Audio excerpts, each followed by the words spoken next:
de Marcos, capítulo 11, a partir do verso 20 até o versículo 37 do capítulo 13. E esses versículos aqui giram em torno do acontecimento da terça-feira da última semana de Jesus. E é um dia cheio, é o dia mais longo, que tem mais versículos a se tratar sobre todos esses dias dessa última semana. É o dia mais longo, depois é a quinta-feira e depois é a sexta-feira. E logo de início, essa terça-feira, ela remonta um acontecimento da segunda-feira, que é aquilo que aconteceu com a figueira. E passando eles pela manhã, viram que a figueira se tinha secado desde as raízes. E Pedro, lembrando-se, disse-lhe: Mestre, eis que a figueira que tu amaldiçoaste se secou. E Jesus, respondendo, disse-lhes: Tende fé em Deus, porque em verdade vos digo que qualquer que disser a este monte, ergue-te e lança-te no mar, e não duvidar em seu coração, mas crer que se fará aquilo que se diz, tudo que disserem será feito. Por isso vos digo que tudo que pedires orando, crede que o recebereis e tê-los eis. Então, essa fala de Jesus aqui é uma técnica de moldura que nós ensinamos na aula de segunda-feira, ou seja, a aula anterior a essa, que relata a segunda-feira, o fechamento do templo. Nós falamos sobre uma técnica de moldura, e aqui ele volta novamente a essa técnica de moldura, que é a questão de ter secado a árvore e a figueira por completo.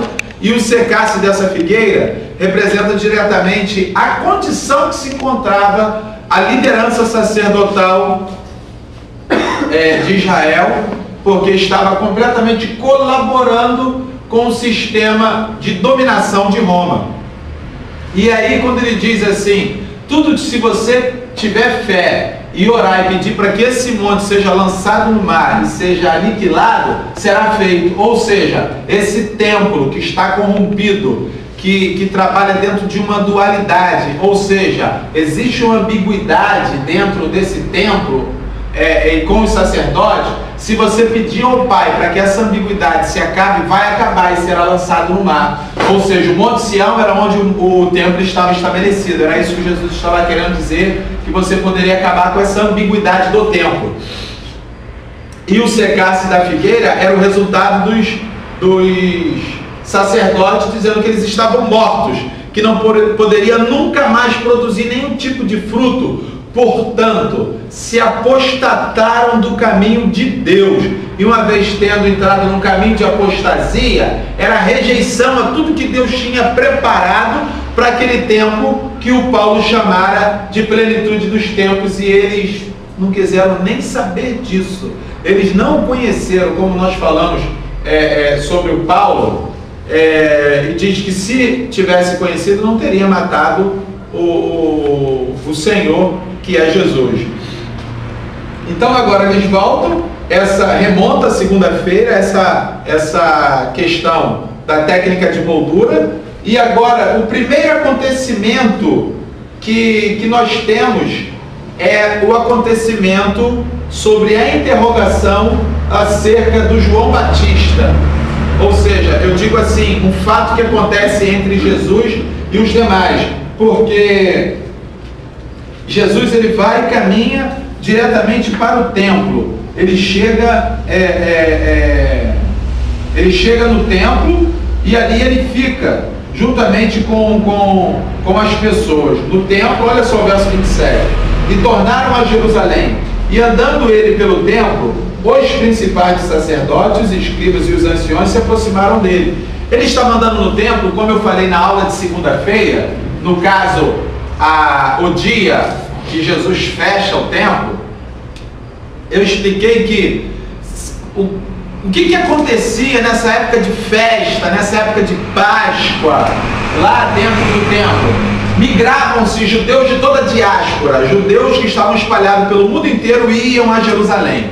Chegando em Jerusalém, ficava espalhado escribas, fariseus, saduceus, sacerdotes, levitas, ficavam toda sorte de tipo de pessoas ali, israelita, explicando coisas sobre as escrituras, que hoje nós chamamos de Antigo Testamento, para qualquer judeu que viesse de fora. E o cara ali estava contando sobre a vida do Noé, o outro estava contando sobre a história do Moisés, o outro estava contando sobre a história do Davi, o outro contava a história do Sansão, o outro contava uma profecia dos profetas, a atitude dos profetas, e aquele pátio, que era enorme, porque tinha lá o pátio dos judeus, tinha o pátio das mulheres judias e tinha o pátio dos gentios.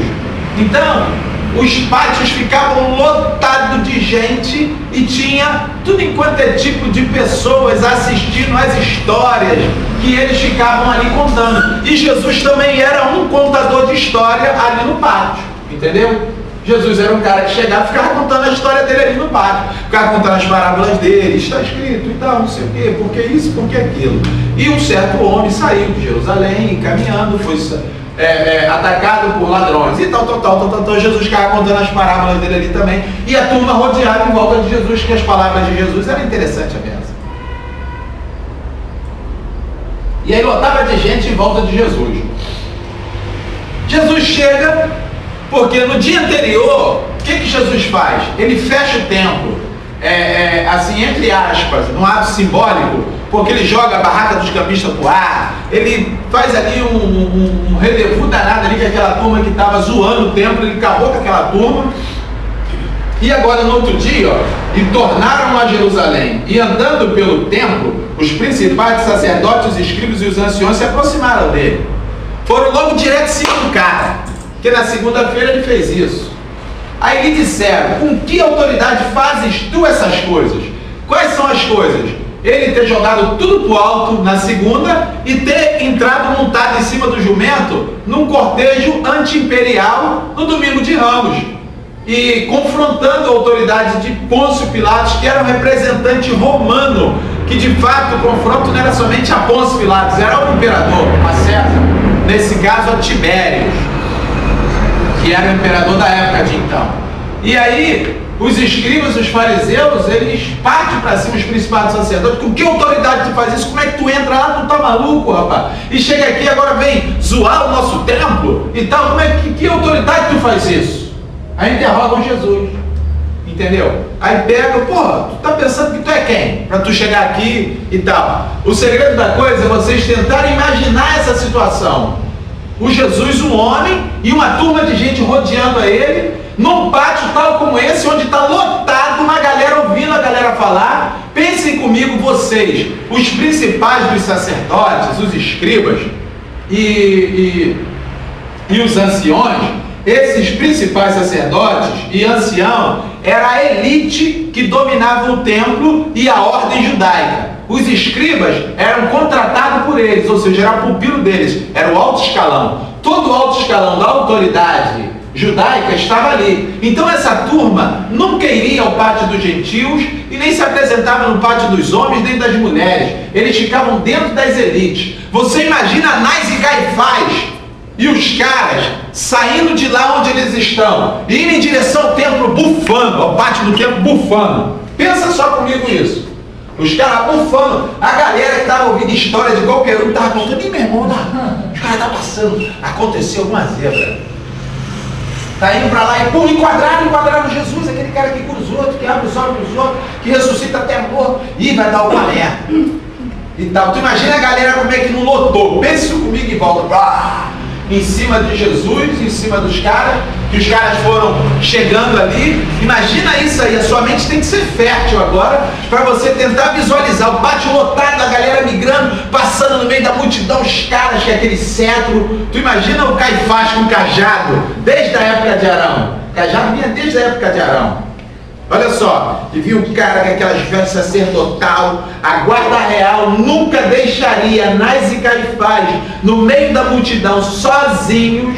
Então imagina comigo como é que não veio a guarda real abrindo ala, Anás e Caifás ali juntos, os principais dos sacerdotes, os anciões e os escribas, o panelaço inteiro. Agora a gente pega esse cara. Estou pensando que ele é quem? Agora a gente pega ele. Com que autoridade que tu faz isso, malandro? Tá pensando que tu é quem? A galera agarrou ele ali, botou ele, e a multidão em volta, né? Multidão em volta. Isso aqui é maneiro. E tal. Aí Jesus responde: isso também vos perguntarei.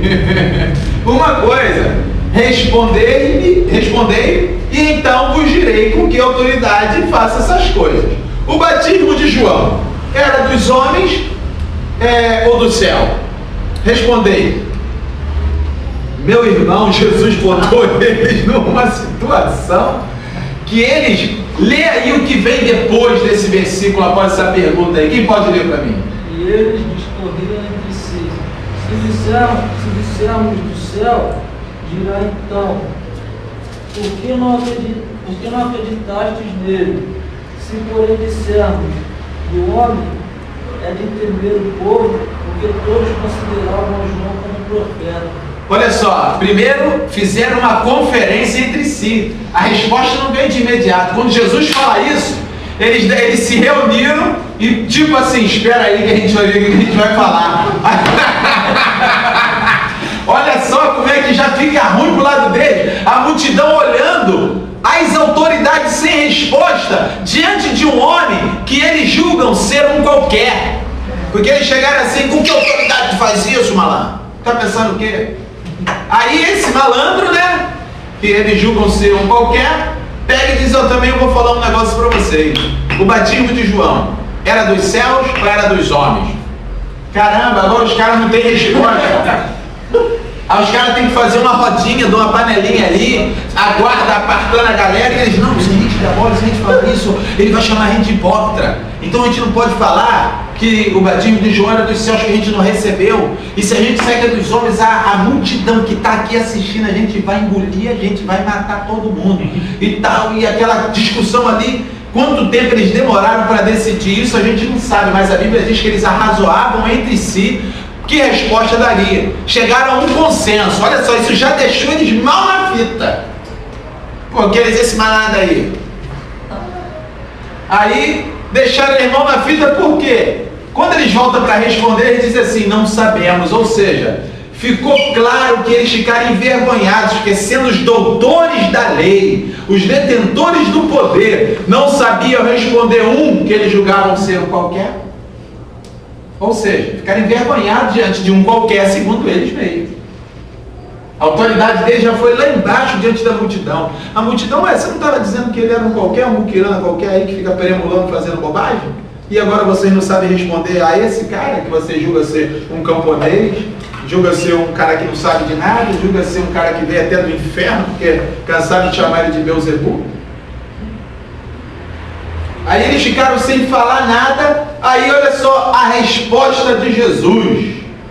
E Jesus respondendo, disse: não, e Jesus lhes replicou: também eu vos não direi com que autoridade faço essas coisas.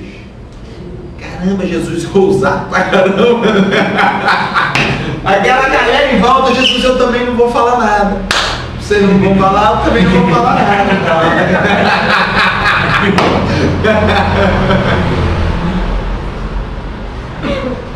Tu imagina a galera em volta: é isso aí, tá, a galera já é. E aí, isso mesmo, Jesus, demorou. Um bom evangélico diria assim: amém, Jesus. Ah, mas naquele tempo não tinha evangélico, se tinha alguém era liberto, não era evangélico. Aí, cara, o cara pega e manda essa pros caras. Aí, olha só, no meio daquela confusão toda, os caras ficaram ali de bobeira, envergonhado diante de Jesus. Jesus foi brilhante aqui. Foi muito legal, foi fantástico.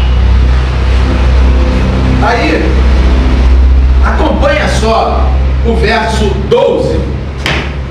Ele fala a parábola dos lavradores malvados, mas deveria ser lavradores gananciosos, porque o que motiva eles a matar tanto o filho quanto todos os outros é a ganância em tomar aquilo que não era deles. E aí, começou-lhes a falar-lhes por parábola, a falar aos caras. Jesus chega, eu também não vou responder nada, e começa a falar aos escribas, aos fariseus não, aos sacerdotes, seus anciões e aos príncipes do sacerdócio. Ele começa a falar por parábola e diz assim: um homem plantou uma vinha. Começa a falar, a multidão está olhando, vamos ver o que ele vai falar agora. Um homem plantou uma vinha e cercou-a de um valado, e fundou nela um lagar, e edificou uma torre, e arrendou a uns lavradores, e partiu para fora da terra. E chegando o tempo de colher alguma coisa, mandou um dos seus servos, e a galera pegou, espancou o cara e expulsou. Aí o dono da vinha manda outro, eles pegam, ferem o cara na cabeça, dão um pau e mandam embora. Aí ele manda outro, os caras pegam, ferem e matam o cara. E assim fizeram com tantos outros, bateram e mataram. Não foram poucos que eles bateram e mataram. Aí está lá Jesus falando, a galera deveria estar assim: o que esse cara está falando de quê, meu irmão? O que esse cara está falando agora? Deve ter alguma coisa para entrar. Aí ele pega e diz assim, ó: e tendo esse Senhor um filho muito querido, algumas traduções muito amado, pega e diz assim: enviou seu filho, pensando que eles iriam respeitar por ser seu filho. E aí viu o filho, só que chega lá e vem o herdeiro, matemo-lo e ficamos com a herança que lhe pertence. E aí mataram e ficaram com a herança. Aí pega e diz assim: o que fará o Senhor, ou seja, o dono dessa vinha, com esses?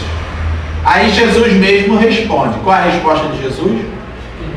Exterminará os lavradores e passará a vinha a outro. Exterminará essa turma toda e passará a vinha a outro. Por que eu digo lavradores gananciosos e não malvados somente? Porque eles queriam, a motivação para eles baterem e matarem, todos os quantos eles bateram e mataram, era ficar com tudo para eles, era ganância, entendeu? Então hoje a galera está fazendo isso, está matando, está batendo, para ficar com tudo para eles, pinta e borda para poder arrancar o dinheiro da turma e ficar para eles.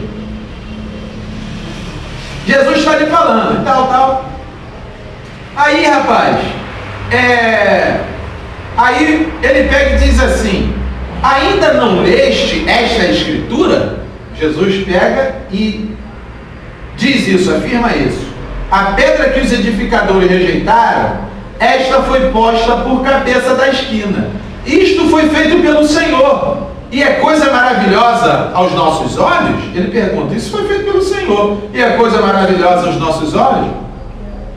Aí buscaram prendê-lo, mas teriam a multidão, porque entendiam que contra eles diziam esta parábola.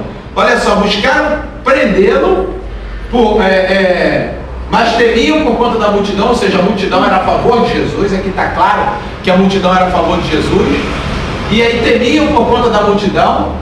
Não, mais uma vez, nós lá no caso de João Batista, eles não temiam por causa da multidão, e aqui temem por causa da multidão. A multidão estava a favor de Jesus, essa multidão que seguiu Jesus, que entrou na entrada triunfal, que esteve com ele no templo e agora retorna na terça-feira novamente no templo, e hoje é dia de embate, você está vendo? Já aparece de cara Marcos falando que ele declara com a questão da técnica de moldura na figueira, declarando que eles estão mortos, e que esse sistema ambíguo do templo, se você orasse, seria jogado no mar e seria exterminado. E ele confronta os caras.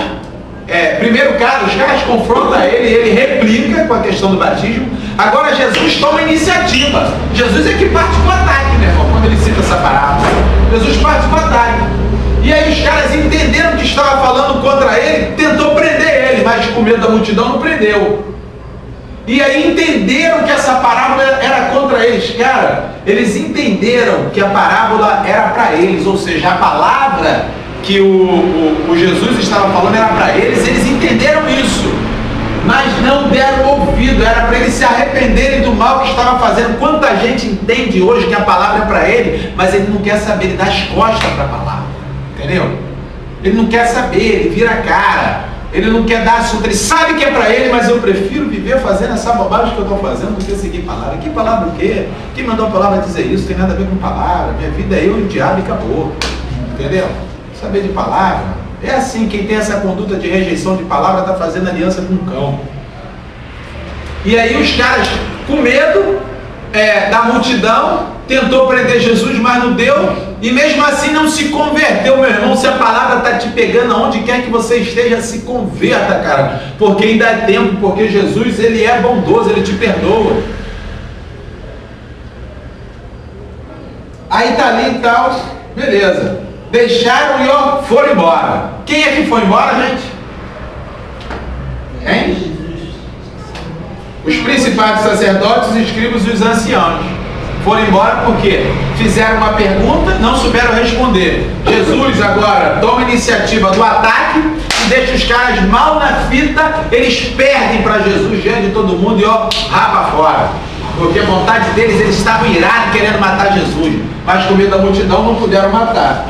Aí agora, ó, e enviaram-lhe alguns dos fariseus e dos herodianos. Quem é que entra em cena? Fariseus e herodianos. Por quê? Porque os principais sacerdotes, os anciões e os escribas já perderam.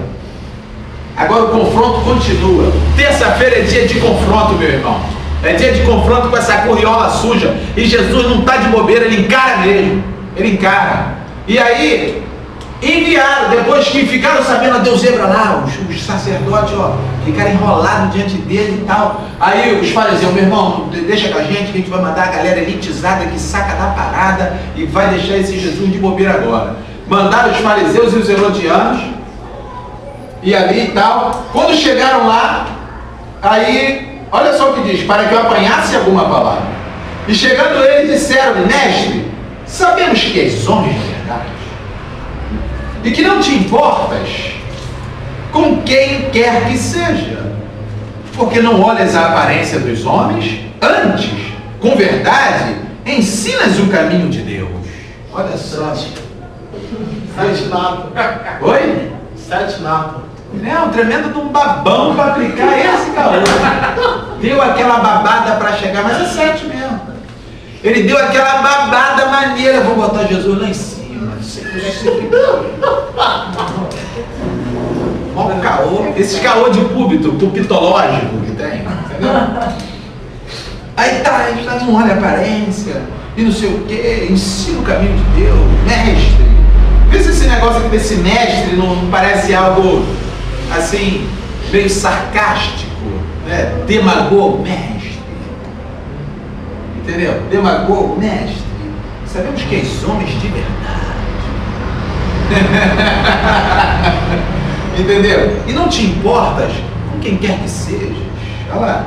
Porque não olhas a aparência de ninguém. E antes, com verdade, ensinas o caminho de Deus. Olha só que pilantra da religião. Aí chega e diz assim: é lícito pagar o tributo a César? Ele já aplica o caô. Agora ele vem tentar deixar Jesus enrolado. É lícito pagar o tributo a César? Pagaremos ou não pagaremos? Primeiro ele diz que Jesus é de verdade, que Jesus não olha a aparência, que Jesus ensina o caminho de Deus com verdade, e é um cara íntegro e decente. É lícito pagar o tributo a César, porque o problema da galera, como eu falei na aula do domingo e da segunda, era o sistema de dominação que massacrava, e o tributo era 2/3, era 50% a 2/3, 2/3 e 60% que os caras pagavam. E a revolta dos judeus de terem que pagar esse tributo altíssimo era o fato da miséria em que eles se encontravam, e muitos estavam entre a linha da miséria e a escassez, num sufoco total. E se Jesus chega diante de todo mundo e diz assim, é lícito, o que aconteceria? Os fariseus iam ter sucesso em colocar Jesus contra a multidão, porque os fariseus foram malandros. Por que os sacerdotes e os escribas e os anciões não pegaram Jesus na discussão do batismo e na discussão da parábola dos lavradores gananciosos? Por causa da multidão, que a multidão era a favor. Se a multidão fosse contra Jesus, o que vocês acham que eles iam fazer? Pegar Jesus. Então os fariseus, a parada é a multidão. vão dar um jeito de deixar ele mal na fita com a multidão, e a gente desenrola e ainda vamos tirar onda com os sacerdotes, vamos mostrar que a gente dos fariseus somos mais inteligentes do que eles, e somos mais inteligentes do que os anciões, e do que os escribas, que conhecem tudo quanto é tipo de língua. Nós é que somos o cara, nós é que entendemos da parada e ainda descolamos o lance para arrebentar com Jesus e mostrar diante dessa classe da nata, que quem é a nata na verdade somos nós. Os inteligentes aqui somos nós e não eles. Os fariseus e os herodianos, olha só o tom de soberba, vocês pegaram aqui na articulação, vão botar a multidão contra Jesus, vamos enrolar Jesus, vão acabar com essa parada e a gente ainda vai conseguir um cargo mais acima daquilo que nós já temos. A parte do bolo que a gente já come, arrebentando com todo mundo, deixando todo mundo moído, a gente vai arrancar mais um pouquinho porque a articulação foi nossa. Olha só que parada. É lícito ou não é lícito? Fala, Jesus, agora tu tá de bobeira? Fala, Jesus, e tal. Aí Jesus pega e diz assim, trazei-me uma moeda. Trazei-me uma moeda para que a veja. E eles lhe a trouxeram. Me disse-lhe Jesus, de quem é esta imagem e a inscrição? Por que a imagem e a inscrição? Porque é o seguinte, olha só, naquele tempo existiam duas moedas que rodavam na época de então. Uma era a moeda judaica e a outra era a moeda do império, que era a moeda que tinha o título dizendo César era a própria divindade, Sebasto César, aquele que deve ser adorado. Era isso que estava o título, a epígrafe, a inscrição, o título e a inscrição. E aí a esfígene, né? E a imagem era do próprio César. E a moeda judaica não tinha isso, entendeu? Não tinha nada de escrito, nem imagem nenhuma. Aí eles pegam e dizem, é de César. E Jesus respondendo disse, dai pois a César o que é de César e a Deus o que é de Deus. E maravilharam-se dele. Por que se maravilharam? Porque quando os caras estavam acusando Jesus, tentando colocar contra a multidão, Jesus falou, pega uma moeda. Quando eles puxaram do bolso, apresentaram a moeda, tinha uma imagem de escultura.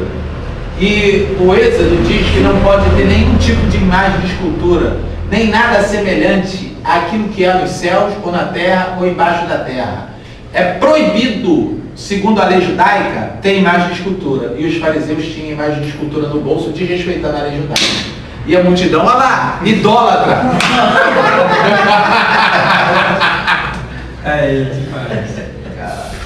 Idólatra. Jesus deixou a galera como? Enrolada. Eles mesmo trouxeram. Tá aqui, vocês têm isso aí. Jesus não tirou do bolso dele e mostrou. Jesus traz. Que eles tinham uma zebra no bolso. Entendeu? Eles tinham, quando eles sacaram a parada e a multidão ficou olhando aí, a multidão, ih, rapaz, acharam que ia se dar bem, deu ruim. Acharam que ia se dar bem, se deram mal. E aí quando ele diz assim, dê a César o que é de César e dê a Deus o que é de Deus, porque ele lança a palavra que está lá em Levítico e em toda a lei, que toda a terra e a sua plenitude pertence a Deus. O que está nos profetas, onde diz que o Senhor está sentado sobre o globo da terra, cale-se diante dele toda a terra, onde diz que as nações se estremeceram, os reinos se moveram, aquietai-vos e sabeis que eu sou Deus, serei exaltado entre as nações, toda a terra e a plenitude é do Senhor, tudo que nela existe foi feito por ele, por meio dele e para ele, e sem ele nada do que foi feito se fez, diz Paulo antes dessa escritura de Marcos. Então, quando Jesus diz assim, dê a César o que é de César e dê a Deus o que é de Deus, ele está querendo dizer o seguinte, que dar a Deus o que é de Deus, é dar a esse povo o que pertence a esse povo, porque Deus fez uma justiça distributiva. É igual a questão da vinha dos lavradores infiéis que nós acabamos de falar, dos lavradores malvados, gananciosos. A esse povo, os lavradores malvados, não são judeus como muitos interpretaram durante muitos anos, não são. Esses lavradores de fato os sacerdotes, os príncipes dos sacerdotes, os anciões e os escribas. E a vinha é Israel, e eles estavam querendo se apoderar de Israel na marra e na força. Entendeu? E Jesus era contra isso, e foi contra isso. E mais uma vez aqui, se apoderar de que forma? Tomando tudo deles, e manipular eles, e arrancar tudo das ovelhas, porque as ovelhas deixam de ser tosqueadas, mas eles estavam estuprando as ovelhas. Quem copiam bem isso são a maioria das igrejas evangélicas de hoje, copiam bem a conduta dos sacerdotes, dos principais dos sacerdotes, dos anciões e dos escribas, que é não somente tirar a lã da ovelha, mas eles querem comer a gordura, eles estupram a ovelha, arrancam tudo da ovelha, mais de 60%. Quando tira uma oferta para ajudar não sei quem, nunca sai do cofre daquela suposta igreja, sai do teu bolso que oferta. Ou seja, é uma hipocrisia, um sistema de dominação que arrebenta, quer massacrar com todo mundo e deixar a ovelha cada vez mais ferrada e moída e destruída sem ter o que comer, como eles fizeram naquele tempo. Essa galera copia direitinho, esse bando de endemoniado, filho do diabo, do cão, que segue esse tipo de sistema de dominação. O Senhor Deus tem condenação para vocês, meu irmão, se tu não mudar de conduta. Seja sabedor que a Ele pertence a vingança, e qualquer um que tocar nos escolhidos do Senhor vai se ver com Ele, não é comigo não. Então tu toma vergonha na tua cara e afina a tua viola e para de andar na pilantragem da safadeza de engordar o teu bolso e massacrar o povo. Aprenda que a justiça de Deus é distributiva. Quando Ele pegou e disse assim, dê a Deus o que é de Deus, é porque Deus colocou tudo para nascer na terra, para ser distribuído de igual para igual. Agora o acúmulo de alguém promove a miséria de outrem, e não somente de outrem, porque para um enriquecer, tem muitos empobrecendo e passando necessidade. Você comunga com isso. Então a palavra que eu tenho para você é o seguinte: filho do diabo, se converta, porque Jesus pode te salvar. Então, meu irmão, eles querendo fazer essa coisa, e Jesus foi contra isso, foi contra e confrontou, e disse, dê a Deus o que é de Deus, porque tudo é de Deus. Se é de Deus, então vocês devolvam a Deus e para de tomar dos outros, e dê a César o que é de César. De César é só a moeda, de César é só a imagem. César não tem mais nada, é só isso. Se a imagem é dele, dê a ele, porque a gente não tem parte com idolatria, a gente não tem parte com massacre, a gente não tem parte com o sistema de dominação. Dê a César o que é de César, e o restante é tudo de Deus, porque César não tem nada.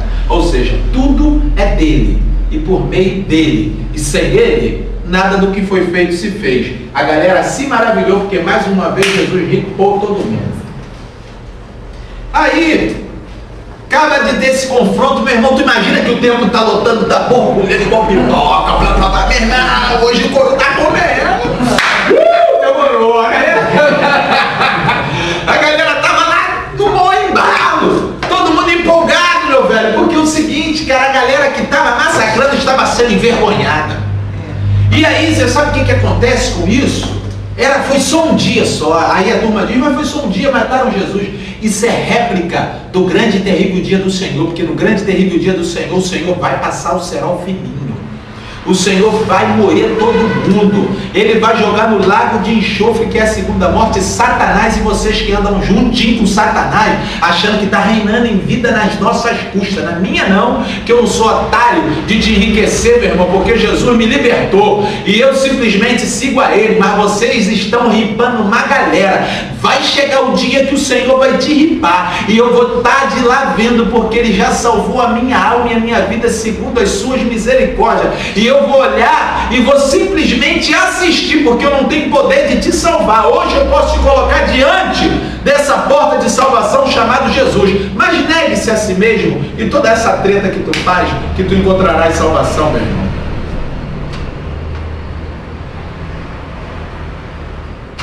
Aí o negócio tá pegando fogo, a parada tá quente, o couro tá comendo, o bicho tá pegando, a galera lá, imagina só, tá lá, manda chamar fulano, a notícia tá correndo na cidade, meu irmão, Jesus tá esculachando geral.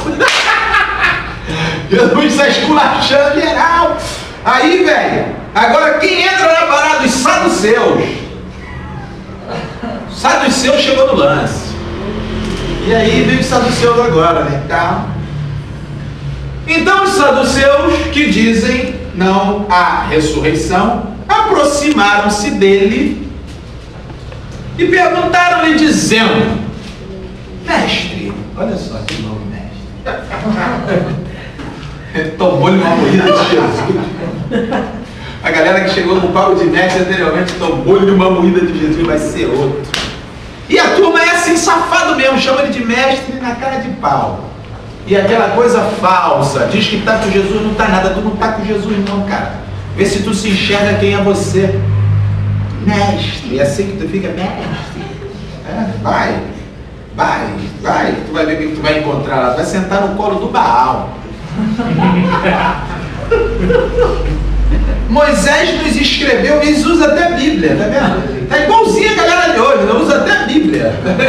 Eles usam até a Bíblia. É tão sem vergonha que usa até a Bíblia.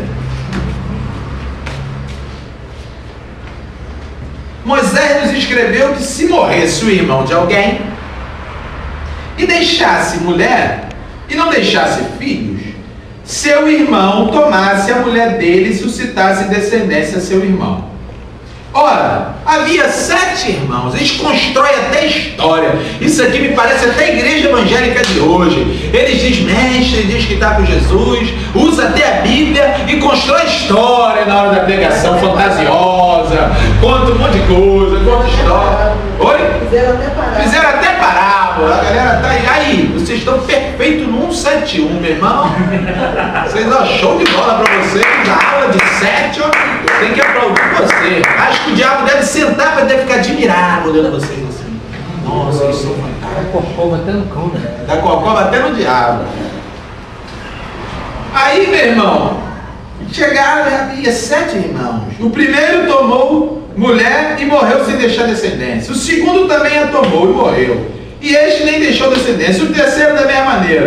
E tomaram-na os 7, sem contudo terem deixado descendência. Finalmente, depois de todos morreram, morreu também a mulher. Na ressurreição, é o deboche dele, porque eles não acreditaram que tem ressurreição. Na ressurreição, pois, quando ressuscitarem de qualquer destes, será a mulher? Aí, porque os 7 tiveram por mulher? Ou seja, eles estavam querendo deixar de Jesus desarticulado, porque a lei dizia sobre a lei do levirato que o irmão deveria suscitar filhos daquela mulher ao irmão anterior. E aí eles disseram, vem cá, e na ressurreição, você não disse que tem ressurreição? Vê se você não entra nesse papo aqui de novo, porque eles entraram com o mesmo sentimento dos fariseus anteriormente, querendo mostrar, vou mostrar que não existe ressurreição e que todo o tempo a nossa tese é a melhor, porque até hoje eles ficam confrontando a gente. Os fariseus dizem que tem, eles dizem que não tem, mas esse Jesus já arrebentou eles. Então, se eu arrebentar esse Jesus, teoricamente nós estamos por cima da carne seca. Então vamos provar que não tem ressurreição desse jeito. Vou mostrar que está enrolado. Mestre, e aí, como é que fica agora, mestre? Aí o mestre, responde a eles. Ele pega e Jesus respondendo disse-lhes: porventura, não errais vós em razão de não saberdes as Escrituras e nem o poder de Deus? Jesus esculachou.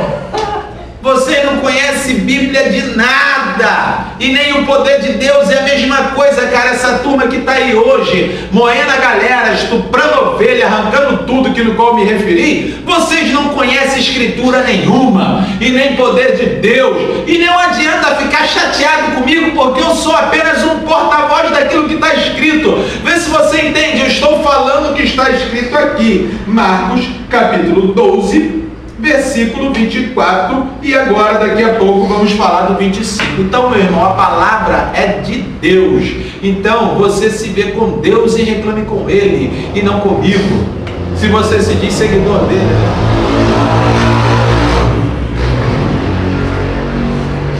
Você não conhece nada de Bíblia, já esculachou, porque a onda dos caras era dizer que conhecia a Bíblia, né? Tu imagina só como é que eles não ficaram quando Jesus falou: tu não sabe nada de Bíblia, meu irmão, cala a boca. Tu imagina a galera, o alvoroço, ninguém mais ouvia. O cara que estava falando do Davi, nem do Sansão, nem do Moisés, estava todo mundo ali em volta do embate, né? Estava todo mundo em volta do couro que estava comendo ali, que estava comendo bonito. A galera não queria saber mais de nada, estava ali Entendeu? Vamos assistir que aqui o negócio tá bom, você não sabe de nada. Aí Jesus manda assim, a galera vibrante, que tava já como doido para ripar os caras, que os caras eram tudo hipócrita, sem vergonha. Tá igual hoje, a galera tá doido para ripar uma turma aí, porque sabe que a turma é hipócrita e sem vergonha, mas foi Jesus que ripou. Tu fique sabendo, não vai ser a multidão que vai te ripar não, cara. Não pensa pelo fato da multidão te ripar que tu tem a aprovação de Deus, não é não, cara. A aprovação de Deus vai ser quando acontecer em tua vida salvação. Isso é a aprovação de Deus. Agora aqui, nesse momento chamado hoje, é ano aceitável, é dia da salvação. Então converta-se, que ainda há tempo para ti, meu irmão, porque quem vai te ripar é o Senhor, ou te salvar. Se você acreditar na palavra e largar os prazeres dessa vida, e principalmente o dinheiro e o estado e a riqueza desse mundo, abandona isso, cara, que tu vai achar salvação. Encontre Jesus, aceita Jesus, pastor, aceita Jesus, vocês que estão aí sem vergonha, tomando dinheiro dos outros, aceita Jesus, deixa Jesus entrar na tua vida e te converter, cara. Aí, meu irmão, olha só, a turma, né, tá aqui e tal, já deixou o irmão na fita, porquanto quando ressuscitarem dos mortos, nem se casarão, nem se darão em casamento, mas serão como os anjos dos céus. É outra parada, é outro tipo de corpo, mas não é mais esse corpo aqui. Os seres não terão mais essa questão sexual, esse apetite sexual aqui, é uma outra dimensão, outra esfera, não é tão maquiagem. Aí ele pega e diz acerca dos mortos, que houverem de ressuscitar, porque eles não acreditavam, né? Não tendes lido no livro de Moisés como Deus lhe falou na sarça, dizendo: eu sou Deus de Abraão e de Isaac e de Jacó. Aí ele pega, ora, Deus não é Deus de mortos, mas sim é Deus de vivo. Aí Deus não é Deus de mortos, por quê? Porque eles estavam querendo, se preocupando com a questão de morrer, o que vai acontecer, esquecendo da vida deles aqui e agora, que era um bando de pilantra naquele momento aqui e agora, e o Senhor está falando, Deus é Deus de vivo, então dá um jeito na tua vida aqui agora, porque depois que morrer já era, entendeu? Aí ele pega, pelo fato de não cuidar da sua vida hoje, aqui e agora, e se arrepender ao Senhor Deus, vocês erram muito. Respondeu assim na cara deles, a galera vibrante. Uau! Porque quem é que não vai vibrar na vitória do nosso Senhor sobre esse bando de pilantra que vem na história de toda a existência do mundo? Todos nós. Já aqui nessa passagem aqui também, eles poderiam estar, assim, quando a gente lê o texto, parece que eles estavam insinuando que essa justiça, porque eles falam de justiça para aquela mulher, né? Para ela receber essa justiça. Então, no caso, a justiça de Deus só vem depois da morte. Qual mulher nesse caso? Essa mulher, essa história, esse 7.1 que eles aplicaram dessa mulher aqui. Do levirato aí? É. Não seria, eles não estavam nem preocupados com a sorte da mulher, eles queriam sacanear Jesus. Eu não queria apresentar nada, eles queriam simplesmente botar assim, no final, com o que essa mulher vai ficar? Quero ver o que ele vai falar agora. Porque todos não tiveram por mulher, como é que vai ser? Vai ser 7 maridos? Você vê que eles são tão safados que se fosse no caso do marido, poderia ter 7 mulheres. Agora a mulher não pode ter 7 maridos. Que parada é essa? Né? Então você vê que não está nem aí por conta da mulher. Eles queriam deixar Jesus enrolado. Aí, olha só o que vem agora. O primeiro de todos os mandamentos. Aproximou-se dele um dos escribas que os tinha ouvido disputar. Você está vendo que o negócio era uma disputa? E um escriba estava ali no meio da multidão só olhando a parada. O couro está comendo desde cedo, meu irmão. Entendeu? Uma hora com os sacerdotes, ele começou de cima para baixo, arrebentando a galera. Aí o escriba vai e entra em cena, o escriba que estava ali só pescoçando, vendo a disputa o dia todo. Jesus, tu imagina só, caramba, que dia cansativo, né, cara? Que dia quente, que dia cheio, né? Tá ali e veio o escriba. Aí chegou e tal. Sabendo que lhes tinha respondido bem, perguntou-lhe, qual é o primeiro de todos os mandamentos? Aí todo mundo olhando, vamos ver agora. Agora vai, a galera tá ali olhando e tal. E Jesus respondeu-lhe, o primeiro de todos os mandamentos é, ouve Israel, o Senhor nosso Deus é o único Senhor. Amarás, pois, ao Senhor teu Deus de todo o teu coração, de toda a tua alma, de todo o teu entendimento e com todas as tuas forças. Este é o primeiro mandamento. Jesus responde isso ao cara. E o segundo, o cara não perguntou sobre o segundo. Jesus vai e fala do segundo. Por que Jesus fala do segundo? Porque a galera estava arrebentando com o próximo. Estava moendo o próximo. Estava estuprando o próximo. Esculachando o próximo. Entendeu? E o segundo, semelhante a este, é: amarás o teu próximo como a ti mesmo, o saduceu, o fariseu, o herodiano, o escriba, o ancião, o príncipe dos sacerdotes, como a ti mesmo. Tu não quer ficar rico, então bota ele rico também. Tu não quer tomar de todo mundo e falar que não pode onerar aqui, então dá para ele e não onera ele. Faça isso, que eu quero ver se tu é homem para cumprir o mandamento de Deus. Quero ver se tu é homem, falar que é evangélico é mole. Quero ver cumprir a palavra. Quero ver se tu é macho para isso, igual Jesus foi. Tu vai maricando rapidinho, rapaz. Rapidinho tu pula fora, porque tu não é homem. Porque se tu fosse homem, tu se arrependia, Jesus Cristo. Entendeu? Deixava ele reinar na tua vida. E o escriba disse: muito bem, mestre, com verdade disseste que há um só Deus e que não há outro além dele, e que amá-lo de todo o teu coração, de todo o entendimento, de toda a tua alma e de todas as forças, e amar o próximo como a si mesmo, é mais do que todos os holocaustos e sacrifícios. E Jesus, vendo que havia respondido sabiamente, disse-lhe: não estás longe do reino de Deus. E já ninguém ousava perguntar mais nada a Jesus. A galera intimidou, ninguém mais. Aí Jesus disse assim: olha, você entendendo isso, tu não está longe não, tu está perto, e tu pode até ser salvo, hein? Tu está perto, tu pode até ser salvo, hein? É só você caminhar no lance. Aí você vê que dentro desse embate Jesus arrebentou com todo mundo. Então, esse é um prenúncio do grande e terrível dia do Senhor, que ele vai ripar com geral.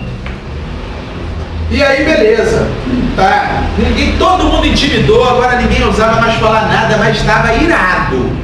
A turma estava como? Revoltada com Jesus. Ficou bem claro na Escritura que muitos queriam até prender para poder matá-lo, mas não podia, porque a multidão era muita gente. Aí agora começa uma sequência fora do embate, porque no embate Jesus vence toda essa galera. E o que aparece aí? O Cristo, filho de Davi. E falando, Jesus dizia, ensinando no templo, como dizem os escribas, que o Cristo é filho de Davi. Agora Jesus está deitando e rolando no templo. A casa é dele, está dominada a parada. Entendeu? Como dizem os escribas que o Cristo é filho de Davi, ele faz uma pergunta, ele lança: o próprio Davi disse pelo Espírito Santo: o Senhor disse ao meu Senhor, assenta-te à minha direita, até que eu ponha os teus inimigos por escabelo dos seus pés. Pois se Davi mesmo lhe chama Senhor, ou seja, Davi chama o Cristo de Senhor, como é logo seu filho? E a grande multidão ouvia de boa vontade, ou seja, o Cristo não é filho de Davi, é filho do Deus Altíssimo. Mas, segundo a genética humana, ele é descendente de Davi, mas ele é superior a Davi.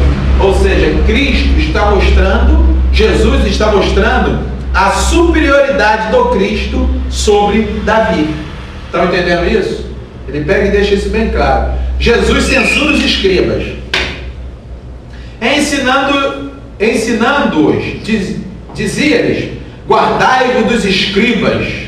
Escribas é a malandragem que ele confrontou com as, agora que eu me refiro, contextualizando. Então a palavra é para vocês aí que eu contextualizei hoje. Guardai-vos desses pastores mentirosos, desses pregadores sem vergonha que estupram as ovelhas, que não valem uma prata. É isso que está dizendo aqui. Guardai-vos que gostam de andar com vestes compridas, ou seja, bota os ternos e tal. Não, porque para sentar aqui tem que estar bonito, terno, tem que estar bem apresentado. A galera bota o relojão, um anelzão que ele ganhou às custas dos outros, não foi trabalhando, a maioria deles. Se você ganhou trabalhando, meu irmão, louvado seja Deus pela tua vida, aleluia, glória a Deus, porque cumpre-se a palavra que diz que o homem come do suor do seu rosto. Agora, se você come do suor do rosto dos outros, você é contra a Bíblia. tá? Que a Bíblia diz: o homem come do suor do seu rosto. Você tá vendo essa blusa aqui, ó? Eu ganhei de um amigo que mora lá nos Estados Unidos. Essa calça eu comprei com o suor do meu rosto. O tênis da mesma forma, o relógio também, a aliança que eu uso também. Eu trabalhei. Não sou igual a você não, e por isso eu não tenho direito de salvação. E sendo assim, eu tenho que tomar vergonha na cara e receber Jesus todo dia. Agora você comendo e bebendo com o dinheiro dos outros, tu tá pensando que tu vai entrar onde? Pensa você, cara, o relógio que tu usa é suor do dinheiro dos outros. A roupa que tu veste é dinheiro de pessoas que ganham salário mínimo. Tu não tem vergonha na cara não, cara. Tu não tem vergonha não, seu sem vergonha.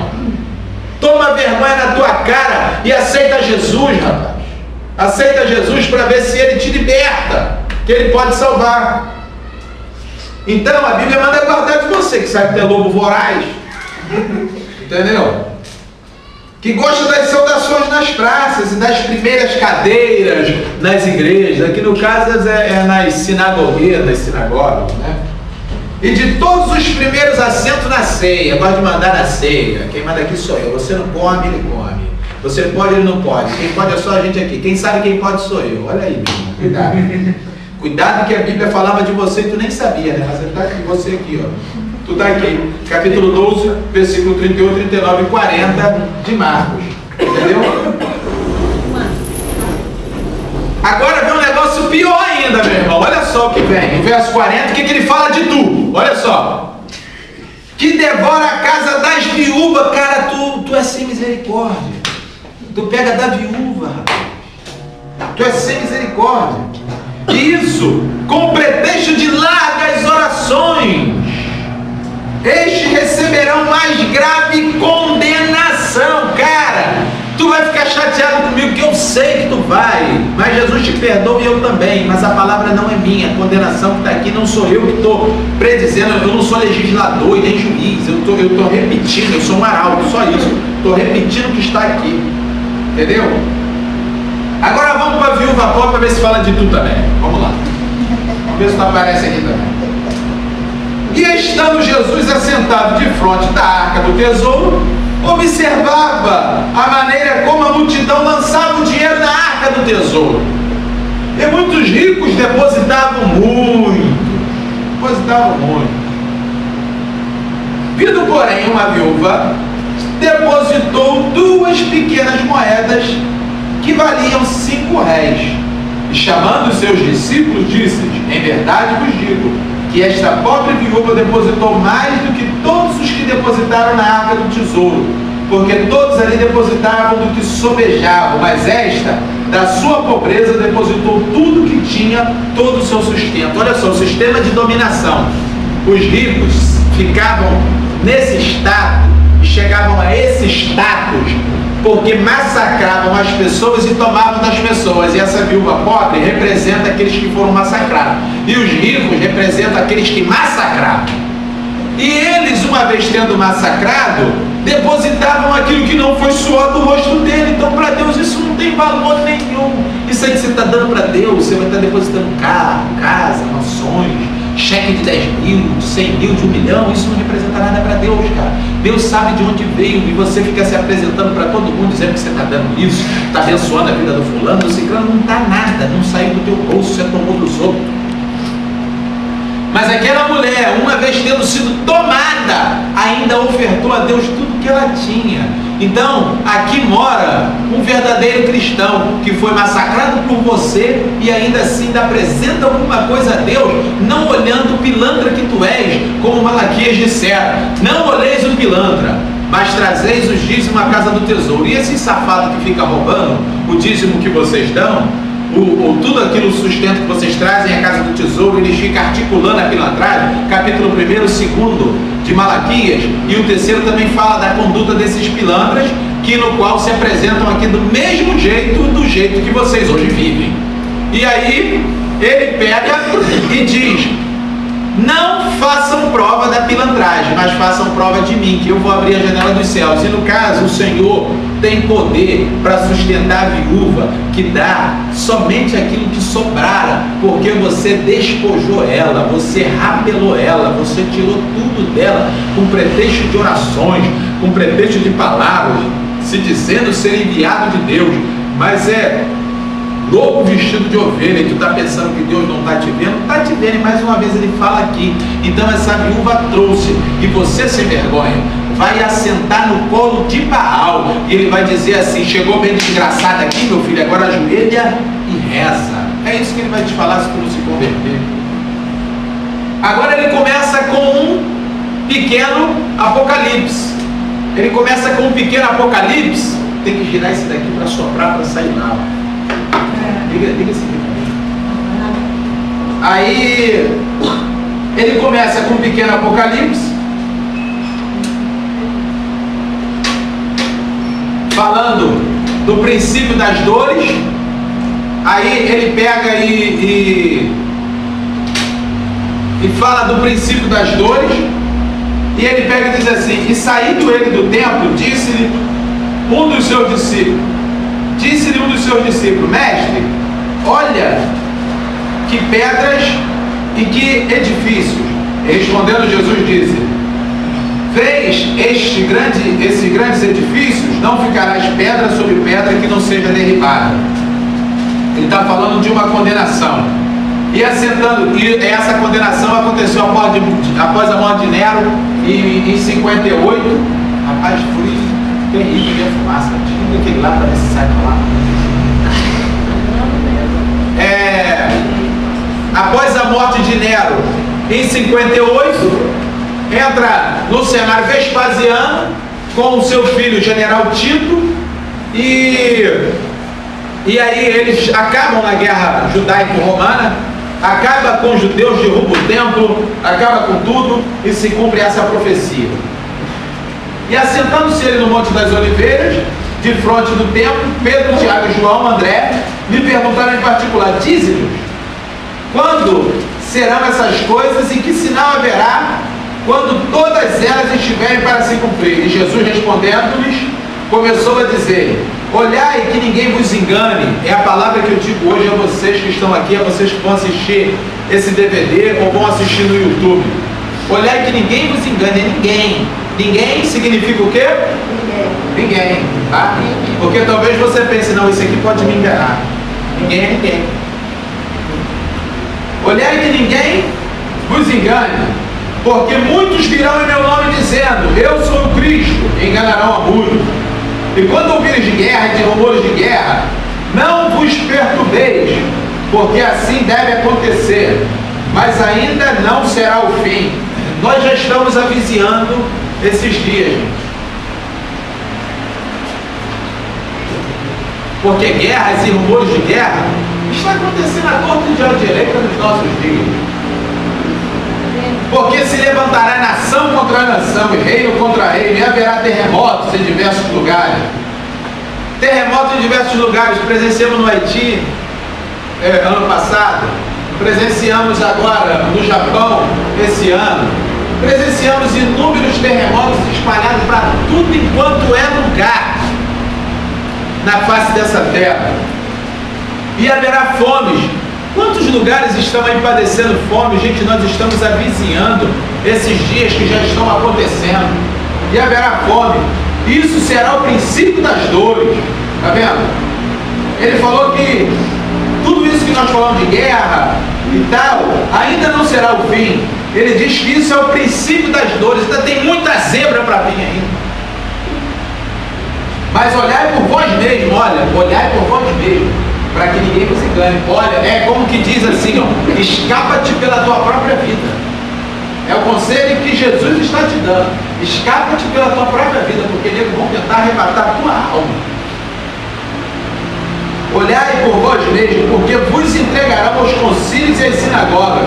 Serão açoitados e sereis apresentados ante governadores e reis, por amor de mim, para lhes servir de testemunho. Isso aqui foi o que aconteceu com Pedro, foi o que aconteceu com João Batista, foi o que aconteceu com Tiago, que foi decapitado, foi o que aconteceu com Paulo, foi o que aconteceu com o próprio Jesus, entendeu? Que entregaram a governos e tal, ou seja, isso já se cumpriu. Mas importa que o Evangelho seja primeiramente pregado entre todas as nações. Quando, pois, vos conduzirem para vos entregarem, não estejais solícitos de antemão pelo que haveis de dizer, mas o que vos for dado naquela hora, isso falai, porque não sois vós que falais, mas o Espírito Santo. O Espírito Santo de Deus vai estar com vocês em qualquer zebra que tiver que aparecer ainda daqui por diante, além das que já apareceram, e o Senhor foi por todos aqueles, porque Ele disse: eis que estarei convosco todos os dias, até a consumação dos séculos. E o irmão entregará à morte o irmão, e o pai o filho, e levantar-se-ão os filhos contra os pais, e os farão morrer. Isso aqui foi a época da Santa Inquisição. Isso foi o período das trevas, da história medieval, onde filho era contra pai e pai contra filho. Ou seja, isso já aconteceu.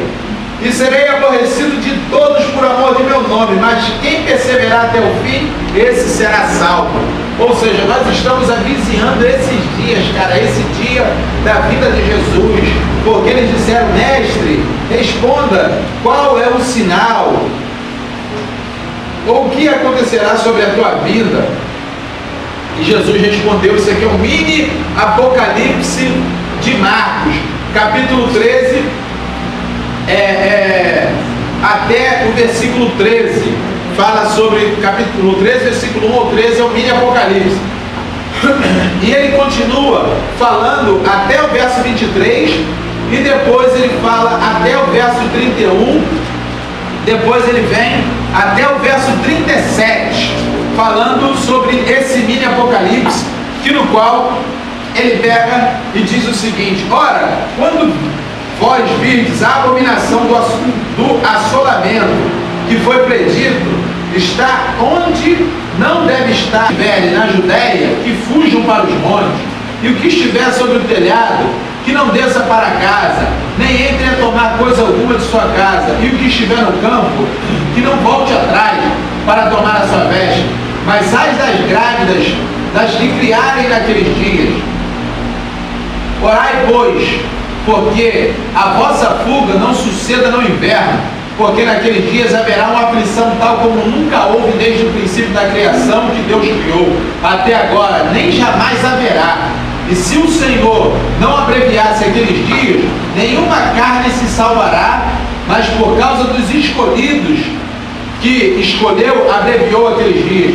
Então, se alguém vos disser: eis aqui o Cristo, ou ele ali, não acrediteis, porque se levantarão falsos cristos e falsos profetas, e lhes farão sinais e prodígios para enganar, se for possível, até os escolhidos. Mas vós vedes, eis que de antemão vos tenho dito tudo. Aqui ele está falando sobre a grande tribulação e a condição dos judeus nessa grande tribulação, que ele abrevia essa grande tribulação.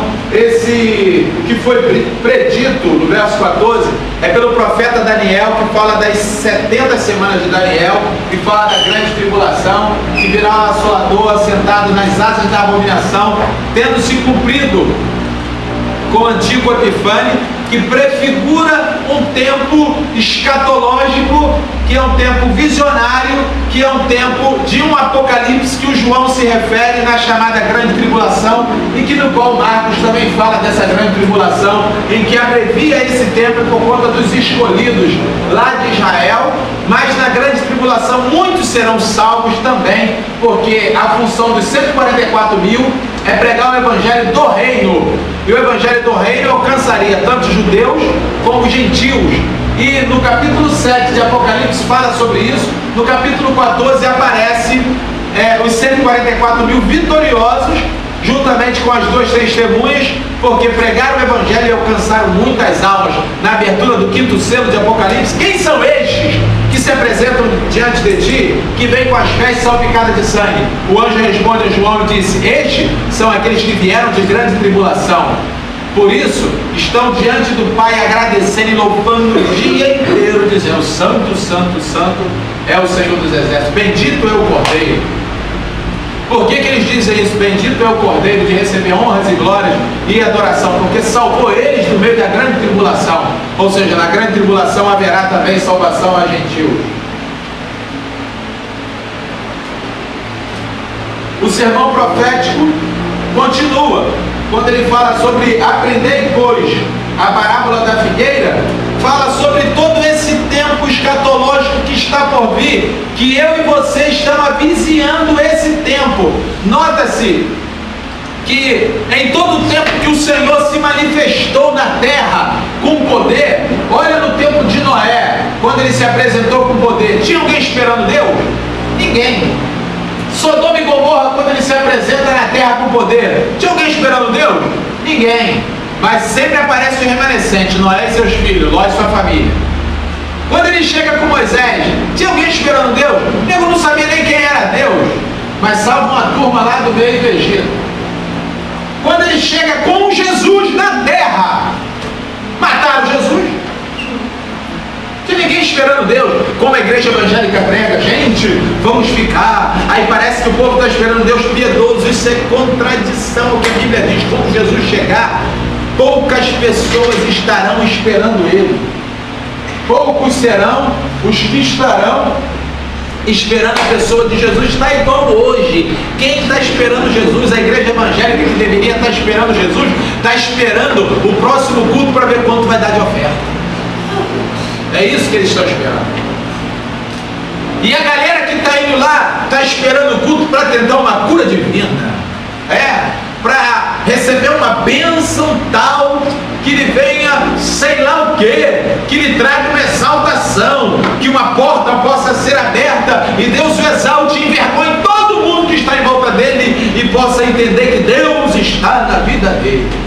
Outros botam um terno e vai lá babar o chefe lá do clube para ver se o chefe consagra ele a pastor, a presbítero, alguma coisa. Meu irmão, tem alguém esperando Jesus?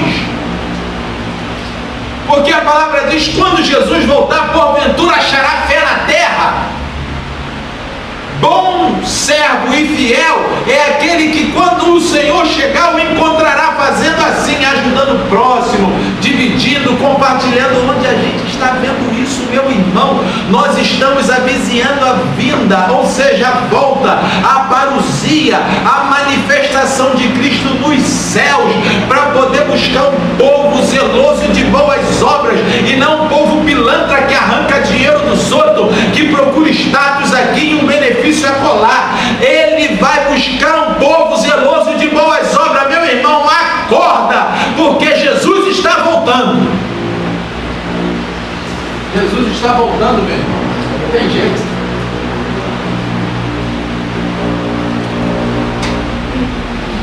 Está aqui.